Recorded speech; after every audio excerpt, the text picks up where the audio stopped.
20 मार्च 2023। ओम शांति।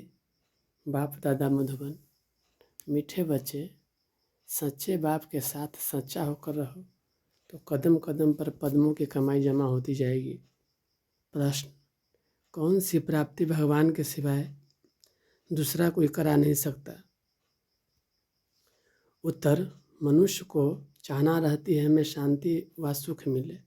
शांति मिलती है मुक्ति धाम में और सुख मिलता है जीवन मुक्ति में। तो मुक्ति और जीवन मुक्ति दोनों चीज़ों की प्राप्ति भगवान के सिवाय दूसरा कोई करा न सके। तुम बच्चों को अब ऐसी भटकती हुई आत्माओं पर तरस आना चाहिए। बेचारे रास्ता ढूंढ रहे हैं, भटक रहे हैं, उन्हें रास्ता दिखाना है। गीत इंसाफ की डगर पर बच्चों दिखाओ चल के। ओम शांति। यह गीत भी बच्चों के लिए है, क्योंकि सच्चाई पर सच्चे बाप के डायरेक्शन पर बच्चे ही चलते हैं।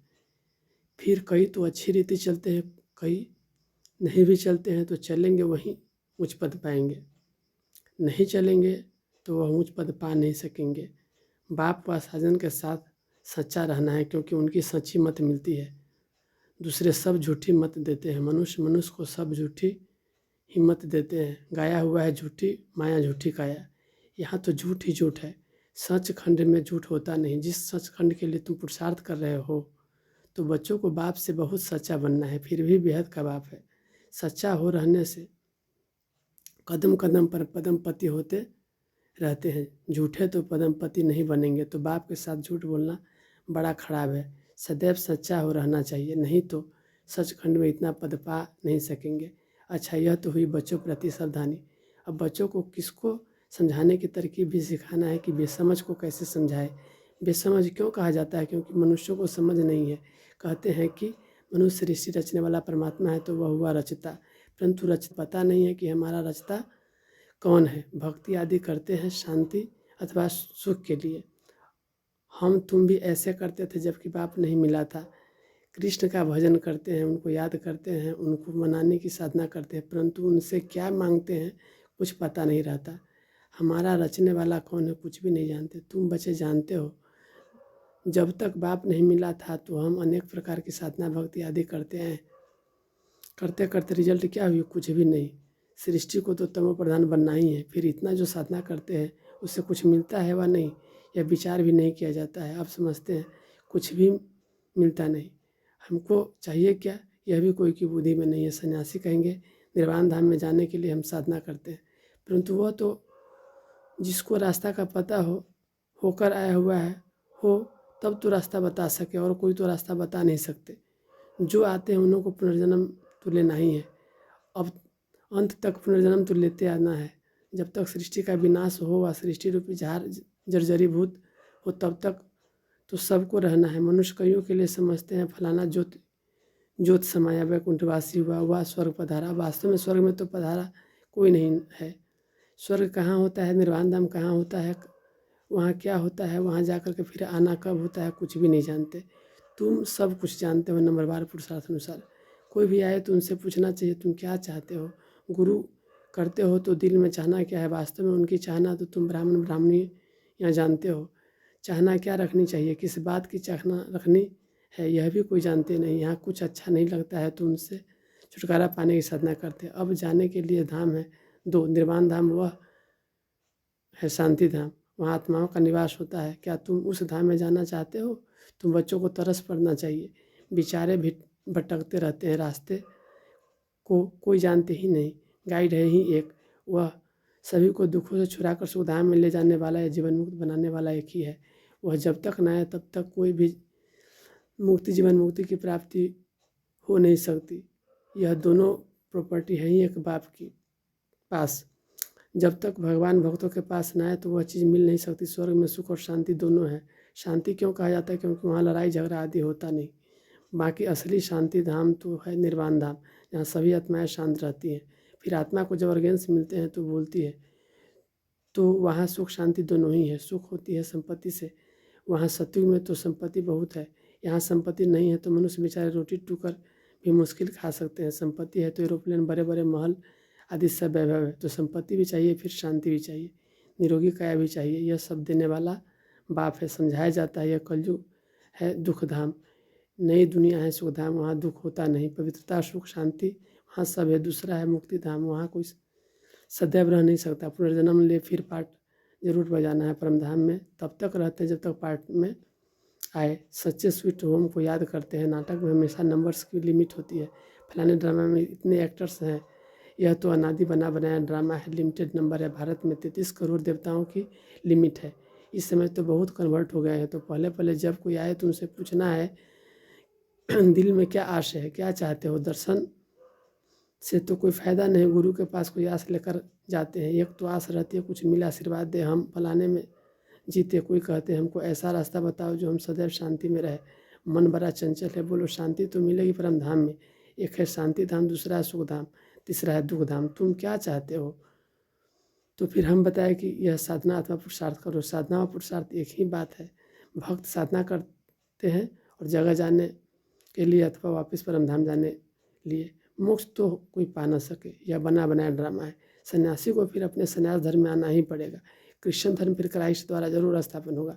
सत्युग नई दुनिया में पवित्रता सुख शांति सब है। उनको कहा जाता है सुखधाम, शिवालय। यह है वैशाल्य। तुम क्या चाहते हो, शांति चाहते हो, वह तो शांति धाम में मिलेगी। वह भी जब तक सुखधाम वालों को अर्थात देवी देवताओं का पार्ट है। फिर तो नंबर 1 सबको पार्ट में आना पड़ेगा। तुम भी पुरुषार्थ करेंगे तो वैकुंठ में जाएंगे। भारत वैकुंठ था, वह भीति देनी चाहिए। वर्षा बाप से ही मिलता है, वहीं आकर बच्चों को अपनी पहचान देते हैं। बाप ही नहीं तो बच्चों को पहचान कैसे होगी। ऐसे तो है नहीं जो समझे हम भगवान के बच्चे हैं। अगर ऐसा कहे तो हम पूछेंगे बताओ भगवान क्या रचते हैं। वह तो स्वर्ग रचते हैं, फिर तुम नर्क में क्यों धक्का खाते हो। फिर 84 जन्म बताना पड़े। भगवान ने तुमको स्वर्ग में भेजा, फिर 84 जन्म लेते अब नर्क में आकर पड़े हो।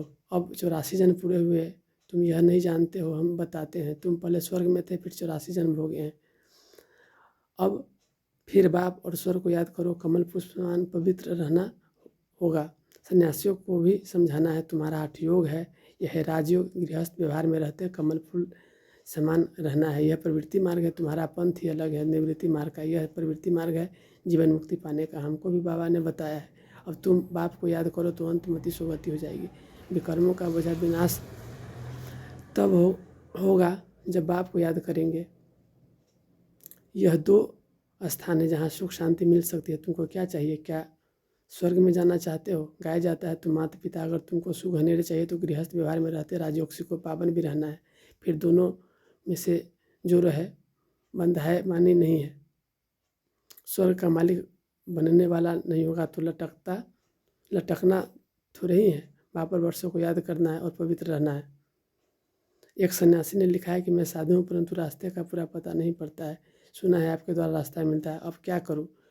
हम आपका बन जाएंगे तो फॉलोअर्स सहित आ जाएंगे, परंतु ऐसे कोई बन नहीं सकते हैं। वह समझते फॉलोअर्स को हम जो कहेंगे वो मानेंगे, परंतु ऐसे तो करेंगे नहीं। बीके का नाम सुनकर कहेंगे इनको जादू लगा है। हाँ कोई निकल भी आए, बाकी हम कोई सन्यासी के आश्रम को हाथ करने वाले नहीं है। समझो कोई समझ लेते यह मार्ग अच्छा है तो क्या हम उनका आश्रम संभालेंगे क्या।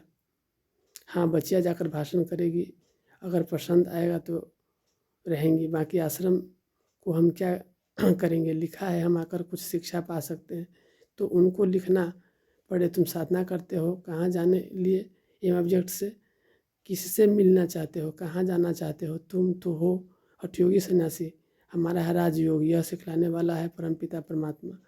यह कलयुग है, दुख धाम, सतयुग है सुख धाम। कलयुग में देखो अनेक धर्म है, कितने लड़ाई झगड़े हैं। सतयुग में तो एक धर्म, वह है सत्व प्रधान दुनिया। यथा राजा रानी तथा प्रजा सत्व प्रधान। यहाँ है यथा राजा रानी तथा प्रजा तमो प्रधान। यह कांटों का जंगल है, वो फूलों का बगीचा है। तो मार्ग है ही 2, हठयोग और राजयोग। यह राजयोग है स्वर्ग के लिए, राजाओं का राजा स्वर्ग में बनेंगे। स्वर्ग स्थापन करने वाला है परमपिता परमात्मा, वही राजयोग सिखलाते हैं। सन्यासी कहे हम सन्यास में ही रहे तो ज्ञान उठा न सके, गृहस्थ व्यवहार में रहना पड़े। यह एक लव है, किसको छोड़ भागे तो उनका फिर कल्याण करना है। पहले तुम अच्छी रीति समझो, फिर चैरिटी बिगिन एट होम। तुमने स्त्री को छोड़ा है, अगर बाल ब्रह्मचारी होगा तो माता पिता को छोड़ा होगा, उनको भी समझाना है। कायदे कानून तो पहले समझाने हैं। पुरानी दुनिया को नया बनाना यह तो बाप का ही काम है। बाप को परमधाम से आना पड़ता है, वह है पत्तों को पावन नर्क को स्वर्ग बनाने वाला। स्वर्ग में रहते ही देवी देवता, बाकी सब निर्वाधन में रहते हैं। सबको सुख शांति देने वाला वह एक ही है। बाप आते ही एक धर्म की स्थापना कर बाकी सबका विनाश करने और सब परम धाम में जाकर निवास करेंगे। यह कयामत का समय है। सब हिसाब किताब पूरा कर वापस जाएंगे। सभी आत्माओं को अपना अपना पार्ट मिला हुआ है। कोई कितने जन्म पार्ट बजाते हैं। सबको तो प्रधान बनना ही है, बाकी वापस कोई जा नहीं सकते, ना फिर मोक्ष ही होता है। बाकी कोई मुक्ति जीवन मुक्ति, हम जीवन मुक्ति के लिए पुरुषार्थ करते हैं, इसमें मुक्ति भी आ जाती है। तुम अगर मुक्ति चाहते हो तो अच्छा बाप को याद करो तो विकर्ण विनाश हो और तुम बाप के पास चले जाएंगे। यह एक ही रास्ता स्वयं बाप बताते हैं। सुदर्शन चक्रधारी भी फिराते रहेंगे। पढ़ाई पढ़ते पढ़ते तो स्वर्ग में आएंगे। तो सन्यासियों को तो गृहस्थ व्यवहार में रहना पड़े, हिम्मत चाहिए। ये ज्ञानेश्वर गीता है जिसमें यह लिखा हुआ है। बोला एक बच्चा लेकर सन्यास करो तो कुल की वृद्धि होगी। फिर तो कोई बाल ब्रह्मचारी हो न सके। बाल ब्रह्मचारी भीष्म पितामह का तो बहुत मान है, परंतु मनुष्य तो एक दो पर एतबार विश्वास भी नहीं करते हैं। समझते गृहस्थ में रहते और बेकार में न जाए, यह हो नहीं सकता। लेकिन उन्हें कोई भगवान सर्वशक्तिमान की मदद हो रही है, न कोई मेरा योग सिखाए स्वर्ग की स्थापना करने की ताकत है। तुमको दुख से छुटकारा दिलाकर सुख में ले जाना, यह सिवाय परमात्मा के कोई कर नहीं सकता। दोनों दरवाजों की चाबी बाप के पास है। स्वर्ग का फाटक खुलता है तो मुक्ति का भी खुलता है। मुक्ति में जाने लिए स्वर्ग में जा कैसे सकते, दोनों गेट्स इकट्ठे खुलते हैं। अच्छा, मीठे मीठे से खिलते हैं बच्चों प्रति माता पिता बाप दादा का याद पर गुड मॉर्निंग। रूहानी बाप की रूहानी बच्चों को नमस्ते। धारणा के लिए मुक्ति के लिए बाप को याद कर विकर्ण विनाश करने हैं और जीवन मुक्ति के लिए सुदर्शन चक्रधारी बनना है, पढ़ाई पढ़नी है। रहमदिल बनकर भटकने वालों को घर का रास्ता बताना है। मुक्त और जीवन मुक्ति का वर्षा एक बाप से दिलाना है। वरदान रूहानियत में रहकर सम्मान की सीट पर बैठने वाले सदा सुखी सर्व प्राप्ति स्वरूप भव। हर एक बच्चे में किसी न किसी गुण की विशेषता है। सभी विशेष से गुणवान है, महान मास्टर सर्वशक्तिमान है। यह रूहानी नशा सदा स्मृति में रहे, इसको ही कहते हैं सम्मान। इस सम्मान में अभिमान आ नहीं सकता। अभिमान की सीट कांटों की सीट है, इसलिए उस सीट पर बैठने का प्रयत्न नहीं करो। रूहानियत में रह करके सम्मान की सीट पर बैठ जाओ तो सदा सुखी, सदा श्रेष्ठ, सदा सर्व प्राप्ति स्वरूप का अनुभव करते रहेंगे। स्लोगन अपनी शुभ भावना से हर आत्मा को दुआ देने वाले और क्षमा करने वाले ही कल्याणकारी है। ओम शांति।